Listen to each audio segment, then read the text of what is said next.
"Who the hell are you?" The words came out calm, measured, like I was asking about the weather. The young punk standing in my kitchen at 2:30 a.m. didn't expect that tone from a 51-year-old man in pajama pants. "My name's Paul Henderson, 20 years Navy SEAL, retired 3 years now." I'd gotten up for a glass of water when I spotted him rifling through my drawers. Most men my age would have panicked, called 911, maybe grabbed a baseball bat. Not me. 20 years of high-stakes operations taught me something valuable. Stay calm, assess the threat, control the situation. The intruder spun around, crowbar in his hand. Skinny kid, maybe 25. Nervous energy. His eyes darted between me and the back door like a trapped animal. "Shut up and give me your money and watch, old man." He waved the crowbar with shaking hands. I studied him for a moment. Drug user, probably desperate. The way he held that crowbar told me he'd never actually hurt anyone with it. Amateur hour. "I'll give you 2 options," I said, crossing my arms. 1, you get out of here right now, and I'll pretend this never happened. 2, you try to finish what you came here for and you'll suffer the consequences. He laughed. Actually laughed. "You think you can stop me, old man? I've got a weapon." What he didn't know was that I'd already counted 3 ways to disarm him, 2 exit routes, and identified every potential weapon within reach. The salt shaker on the counter, the cast iron skillet hanging on the wall, my hands. "Your call," I said. That's when I noticed the small red light blinking on my security camera in the corner. The system my daughter Melissa had installed last Christmas, the one I'd complained about as unnecessary, the one that uploaded everything to some cloud storage I didn't fully understand. The kid chose wrong. 3 years ago, I'd retired from the teams with full honors. 2 decades of missions I couldn't talk about in places I couldn't name. My wife Janet had passed from cancer 5 years earlier, and after the funeral, the house in Boise felt too big, too quiet. Melissa lived in Portland now, worried about her old man living alone. She'd installed the security system during her last visit, along with one of those smart doorbells and motion sensors I never asked for. "Dad, you need to stay connected to the world," she'd said, programming the cameras. "Besides, what if something happens?" I'd humored her. After Janet died, Melissa became my anchor to civilian life. She called every Sunday, sent care packages I didn't need, and treated me like I was fragile. I wasn't fragile. I was careful. The neighborhood had changed since we'd moved here 15 years ago. Young families replaced the retirees.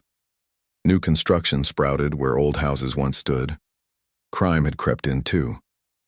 Break-ins mostly. Kids looking for quick cash for drugs. Mrs. Patterson next door had been hit twice last month. They'd taken her television, some jewelry her husband left her. She'd asked if I'd keep an eye on things, knowing about my background from Janet's loose tongue at block parties years ago. "I sleep light," I'd told her. "Don't worry." The punk in my kitchen represented everything wrong with this new generation. No respect, no discipline. He probably figured an old man living alone was easy prey. He was about to learn otherwise. My military training never really left. Even in retirement, I maintained my fitness, kept my reflexes sharp. Muscle memory from 2 decades of combat operations doesn't just disappear because you hang up the uniform. I'd been in situations where split-second decisions meant the difference between coming home and being shipped home in a box. This scared kid with his crowbar didn't register as a real threat. He was a problem to be solved, quickly and efficiently. What I didn't realize was how solving this problem would change everything. How one moment of applied training would ripple outward in ways I never expected. How my quiet retirement would become anything but quiet. The red light on that camera kept blinking, recording everything. Later, I'd understand that small detail would matter more than the crowbar, more than the kid's poor choices, more than anything else that happened in my kitchen that night. The kid made his move. He swung the crowbar in a wide arc, aiming for my head. Clumsy, telegraphed. I'd seen it coming from the moment he shifted his weight. I stepped inside his swing, caught his wrist, and applied just enough pressure to make him drop the weapon. It clattered to the floor like a punctuation mark ending his criminal career. In one fluid motion, I had him face down on my kitchen tiles, his arm locked behind his back in a position that would hurt if he struggled. "Stay still," I said quietly. "You're done." He wheezed against the linoleum, trying to catch his breath. The whole encounter had lasted maybe 10 seconds. 20 years of training condensed into a moment of perfectly applied force. Not enough to seriously injure him, just enough to end the threat completely. "You broke my arm," he gasped. "No, I didn't. But I will if you keep moving." I reached for my phone with my free hand and dialed 911, keeping pressure on his shoulder blade to maintain control. 911, what's your emergency? This is Paul Henderson, 412 Maple Street. I've got a home intruder subdued. Need police response. Are you injured, sir? Negative. Suspect is secured. The kid tried to twist free. I increased pressure slightly, and he went still again. Sir, officers are en route. Stay on the line. While we waited, I studied the young man beneath me. Tyler, according to the wallet that had fallen from his pocket.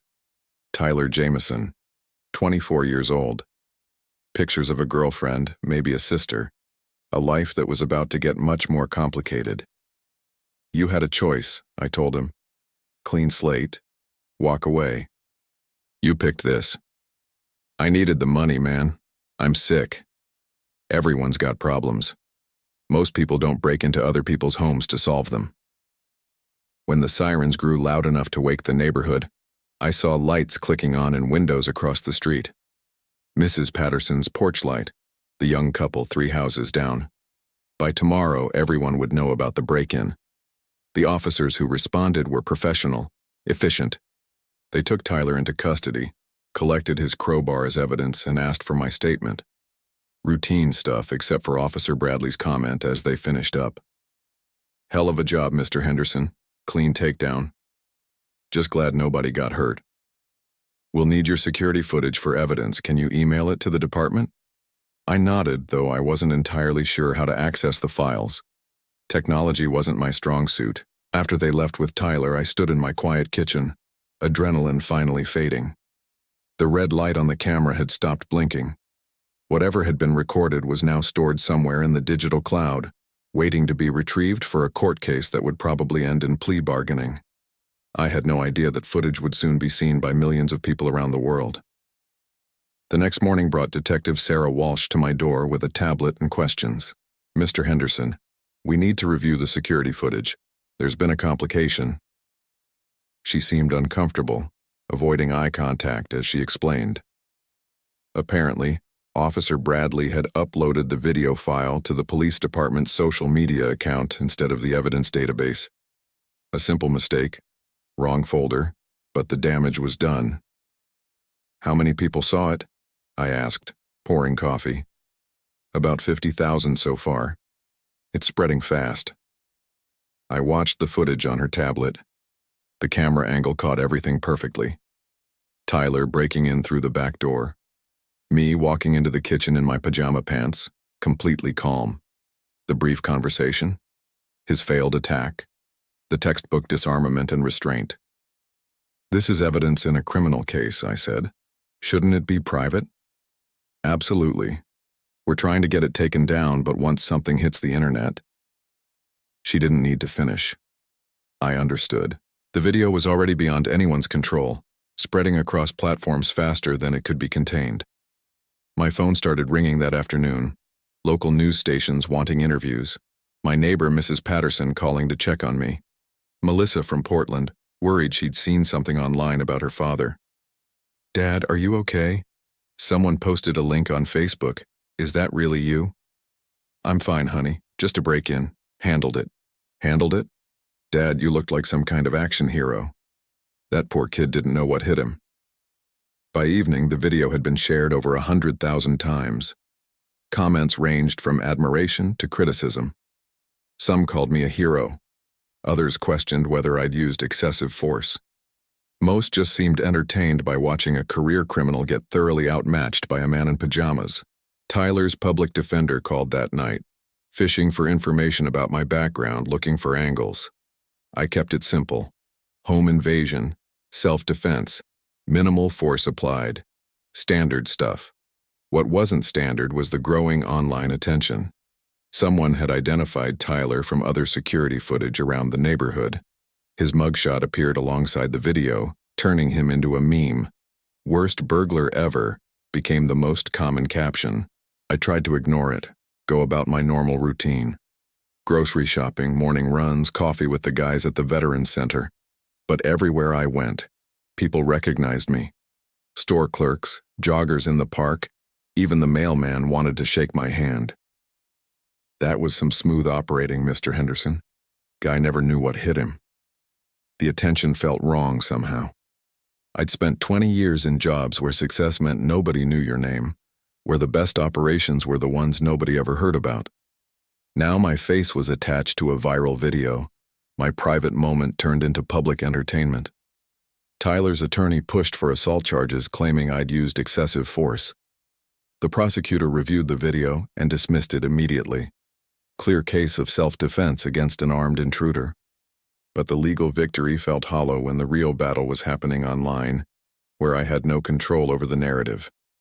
The kid had made a stupid choice that night.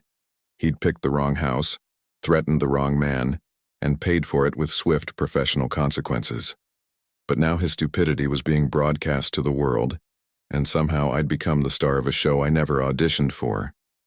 The irony wasn't lost on me. Tyler had broken into my home looking for something to steal. Instead, he'd stolen my anonymity, my quiet retirement, my peaceful existence. The video that would convict him had also convicted me to a life of unwanted fame. 2 weeks later, the numbers were staggering. 15 million views across all platforms. The video had been remixed, memed, and analyzed by everyone from self-defense instructors to late-night talk show hosts.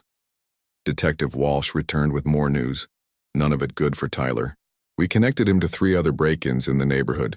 Same MO, same time of night. He's been working this area for months.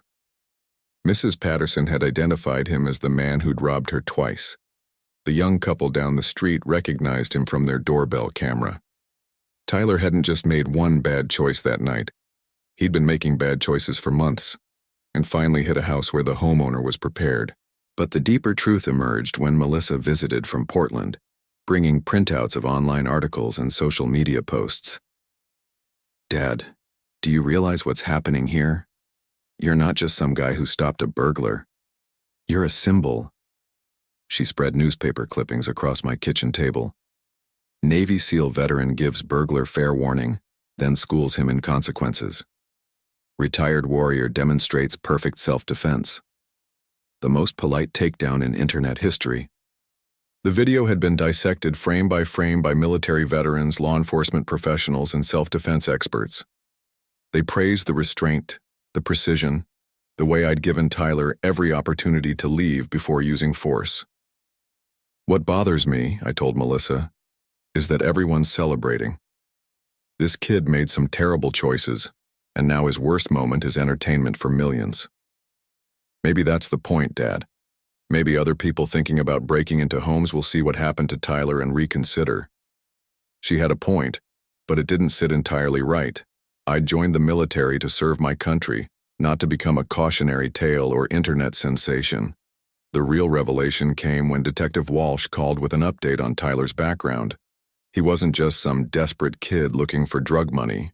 He was a repeat offender who'd been targeting elderly residents specifically, thinking they'd be easy victims. "He had a list," she explained. "Houses of older residents, people living alone. Your address was on it, along with 12 others in the neighborhood. This wasn't random, Mr. Henderson. This was predatory." That changed my perspective entirely. Tyler hadn't stumbled into my house by accident or desperation. He'd selected me as a victim based on my age and living situation. He'd calculated that I'd be vulnerable, defenseless, easy prey. The video suddenly represented more than just one man defending his home. It had become a demonstration that assumptions about age and capability could be dangerously wrong. Tyler had learned that lesson the hard way, and now millions of people were learning it alongside him. The military had taught me that intelligence gathering was crucial for mission success. Tyler had failed at basic intelligence. He'd seen a 51-year-old man living alone and made assumptions. He hadn't researched his target, hadn't considered alternative scenarios, hadn't prepared for resistance. His failure wasn't just tactical, it was strategic. And now that failure was being broadcast as a master class in what not to do when selecting victims. I began to understand why the video resonated with so many people. It wasn't just entertainment. It was justice served with mathematical precision, consequences delivered with textbook efficiency. People were hungry for that kind of clarity in an increasingly complex world. Tyler had gambled everything on a simple calculation. Old man plus isolated house equals easy money. The video documented exactly how wrong that calculation could be. The trial date arrived on a Tuesday morning in March. The courthouse was packed, not just with typical court observers, but with people who'd come specifically because of the video. Local news crews had set up outside, treating Tyler's sentencing like a major story. I wore my best suit, the same one I'd worn to Janet's funeral. Dark blue, conservative, appropriate for serious occasions. Melissa had driven up from Portland to be there, sitting in the front row behind the prosecution table. Tyler looked smaller in person than he had on my kitchen floor. Orange jumpsuit, handcuffs, the kind of defeated posture that comes from months in county lockup with your worst moment playing on every television and phone screen in the facility. The prosecutor played the video for the courtroom. Even though I'd seen it dozens of times by now, watching it on the big screen felt different, more official. The audio was clearer than I remembered, my calm voice contrasting sharply with Tyler's aggressive demands. The defendant broke into Mr. Henderson's home armed with a crowbar, the prosecutor explained to the judge. When offered the opportunity to leave peacefully, he chose violence. The video clearly shows Mr. Henderson using the minimum force necessary to protect himself and his property. Tyler's public defender did his best with an impossible case. He argued that Tyler was desperate, struggling with addiction, facing homelessness. All probably true, but none of it justified breaking into occupied homes with weapons. When called to testify, I kept my statement simple and factual. I gave him two clear options, I told the court. Leave peacefully or face the consequences of continuing his criminal act. He chose to attack me with a crowbar. I used the minimum force necessary to stop the threat. In your military experience, the prosecutor asked, was the force you applied excessive? Absolutely not. I could have seriously injured him if that had been my intention. Instead, I controlled him until law enforcement arrived. Standard procedure. Tyler's attorney tried to paint me as some kind of vigilante, but the video made his argument impossible. Everything was documented. The warning I'd given. Tyler's choice to attack. The measured response that ended the threat without serious injury. But the most powerful moment came when Tyler himself took the stand. His lawyer had probably advised against it, but Tyler seemed determined to speak. I was desperate, he said, looking at his hands. I needed money for my habit. I thought he'd just hand over his wallet and watch, you know? Old guy, alone in the house. I never expected. Expected what? His attorney prompted. I never expected him to be so professional about it. Like it was just another day at the office for him. The courtroom was completely silent. Even Tyler seemed to understand the absurdity of his situation. He'd broken into the home of a man uniquely qualified to handle exactly that situation, then documented his failure for the entertainment of millions. Judge Morrison was thorough in his sentencing remarks. Mr. Jameson, you made a series of poor choices that night. You targeted an elderly resident thinking he'd be vulnerable. You brought a weapon into his home. When given the opportunity to leave without consequences, you chose violence. The video evidence shows clearly that Mr. Henderson responded appropriately to your threat. Tyler received 3 years in state prison, plus restitution for the other break-ins they'd connected to him. But I knew the real sentence was already being served every day, on every screen where people watched his moment of supreme failure. As court adjourned, Tyler looked directly at me for the first time. No anger, no defiance, just the hollow recognition of a man who'd gambled everything and lost spectacularly. The video's final surge happened 3 months after Tyler's sentencing. A national morning show picked up the story. interviewing me via satellite from the local news station in Boise. Mr. Henderson, your video has now been viewed over 50 million times worldwide. What's your message to people who might be considering breaking into homes? I looked directly into the camera, thinking about Mrs. Patterson, about every elderly person who lived in fear of becoming a victim. Choose differently, I said. Everyone faces hard times, difficult situations, but breaking into someone's home, threatening them in their own space, that crosses a line, and you never know who's on the other side of that line. The host smiled. Any regrets about giving Tyler that warning? None. Everyone deserves a chance to make the right choice. He had that chance. That interview was replayed endlessly, but it was the courthouse footage that really sealed Tyler's fate as internet infamy. Someone had recorded him watching the video on a tablet during a pretrial meeting with his lawyer. His face, as he saw himself failing so completely, so publicly, became its own meme. The comments under that footage were brutal. When you realize you messed with the wrong house. That moment when your life choices catch up with you. Imagine being this bad at crime. Tyler's name became shorthand for spectacular failure. Dating profiles mentioned not wanting a Tyler situation. Parents used his story as a cautionary tale. Security companies used clips from my video in their advertising. The morning show appearance triggered another wave of attention. Magazine articles about home security, self-defense instructors using the footage in classes, veteran organizations inviting me to speak about preparedness and situational awareness. But the most satisfying moment came when Detective Walsh called with an update 6 months later.